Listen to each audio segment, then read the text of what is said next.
Nah, tadi disebutkan oleh paman Anda, Pak Rustam, bahwa Anda mengatakan, Pak, mati itu sakit. Apa yang Anda rasakan waktu itu?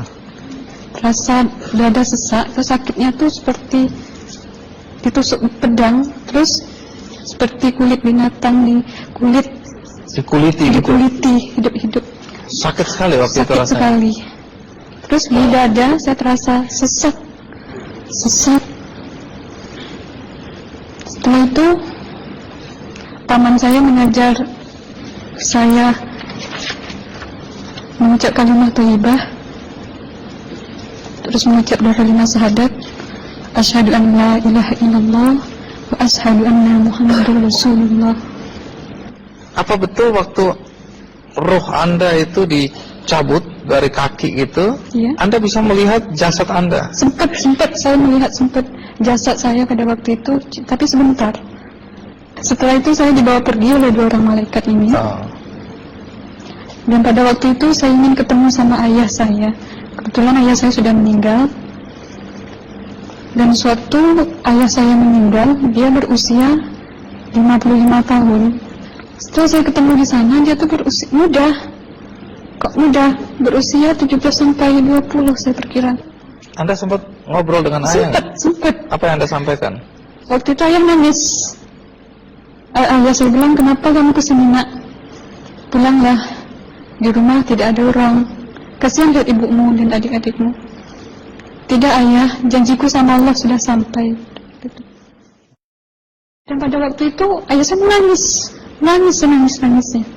Lalu apa yang dia ucapkan? Diam aja dia, tersilang. Kembali ke malaikat tadi, bentuk yang Anda lihat seperti apa malaikat ini? Dia ini laki-laki, tapi mukanya sama semua. Berapa malaikat? Dua. Iya. Fisiknya seperti apa? Seperti berserban, berpakaian ihram, mukanya sama. Wajahnya seperti apa? Wajahnya sulit saya gambarkan. Yang jelas dia ini sama, dua-dua itu sama rupanya. Apakah ada ucapan dari dua sosok yang Anda anggap malaikat itu? Ada. Apa kata mereka? Waktu itu saya mengalami perjalanan spiritual. Saya disoal oleh malaikat itu dengan sebutan ma ayyutuka, siapa Tuhanmu, katanya. Waktu itu ruh saya menjawab, Tuhanku adalah Allah. Siapa pemimpinmu? Pemimpinku adalah Nabi Muhammad Sallallahu Alaihi Wasallam. Mana kiblatmu? Kiblatku adalah Ka'bah. Siapa kedua orang tuamu?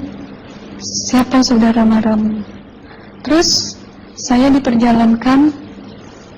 Setelah itu kedua orang malaikat ini memimpin tangan saya, tangan kiri saya, membawa saya ke satu tempat, menduduki saya di sebuah kursi. Pada waktu itu kursinya tuh empuk, mungkin 8 busanya ya, cantik.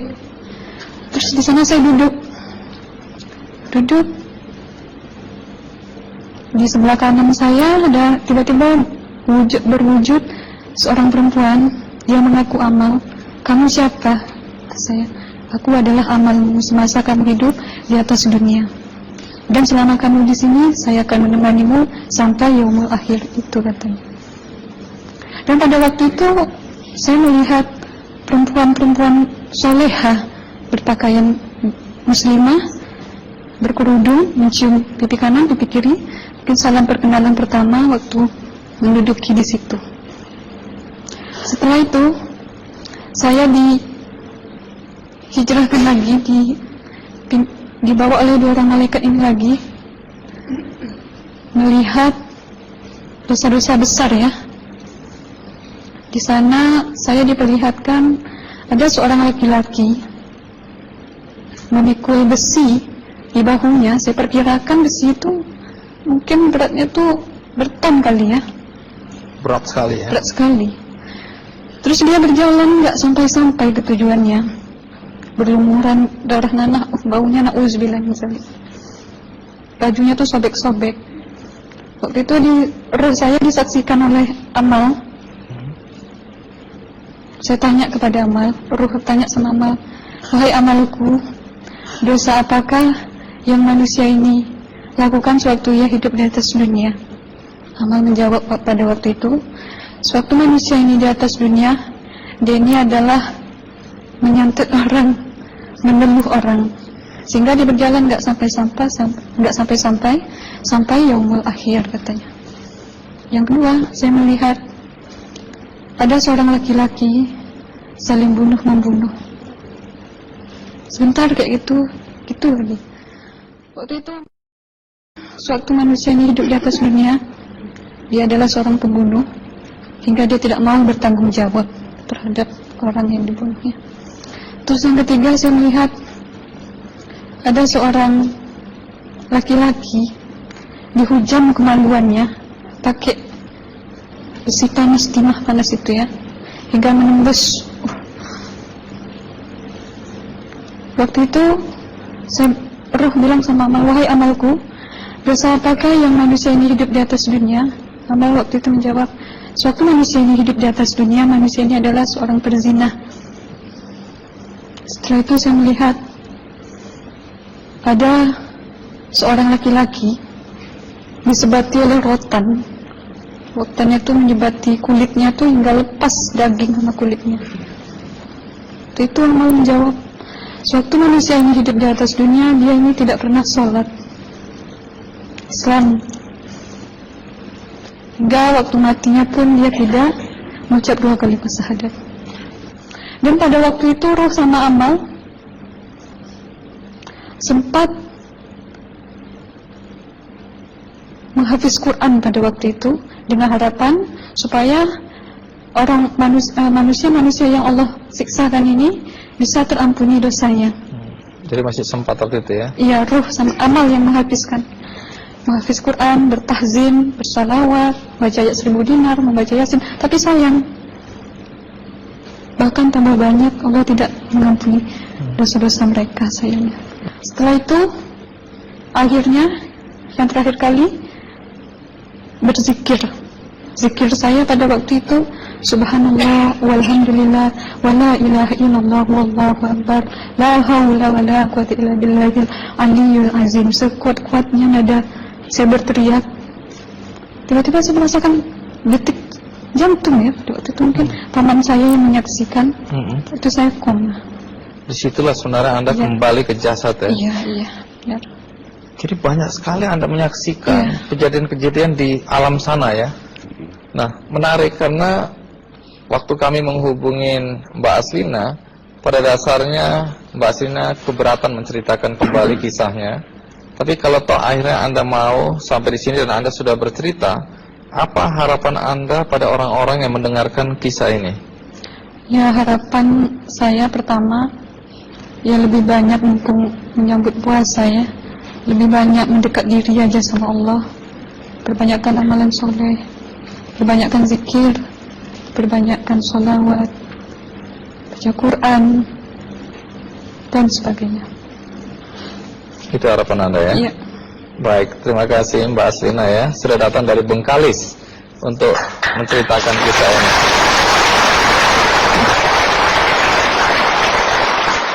Dua, ada Pak Komarudin Hidayat ya, bukunya sangat terkenal yaitu Psikologi Kematian dan Berdamai dengan Kematian.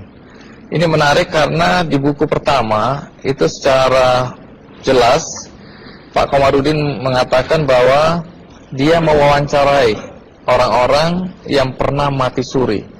Nah, boleh tahu apa yang Anda temukan dari pengalaman mewawancarain orang-orang yang pernah mati suri? Ada berapa istilah yang saya jumpai, yaitu orang yang mengalami keluar dari badan, namanya OBE, out of the body experience. Ini bukan mati suri, tapi orang ya sehat, dia ketika tidur itu bisa keluar dari badannya. Ini kalau dalam tradisi Jawa ada namanya ngerogoh sukmo juga ada kan, satu. Nah, ada lagi orang yang pernah mengalami mati suri, kemudian namanya NDE, near death experience. Pengalaman rohani itu, ini kan sebenarnya menjadi kepercayaan klasik semua bangsa dan agama percaya. Dan agama juga mengatakan bahwa dalam diri kita itu, kehidupan yang primer, itu kan kehidupan rohani, yang ada dalam jasmani. Nah, pengalaman mati suri ini sungguhnya hanya memperkuat saja keyakinan agama manapun juga. Nah, kemudian cerita-cerita ini secara ilmiah sulit dibuktikan, tapi sulit juga diingkari. Nah, berapa hal yang orang pernah saya wawancarai. Satu, bahwa rohani ketika keluar dari badan ini ibarat flash disk, ya, atau rekaman. Maka kemudian ketika roh di sana itu akan kelihatan semua rekamannya. Rekaman atas amalnya, perbuatannya. Sebenarnya badan ini kan merekam kan.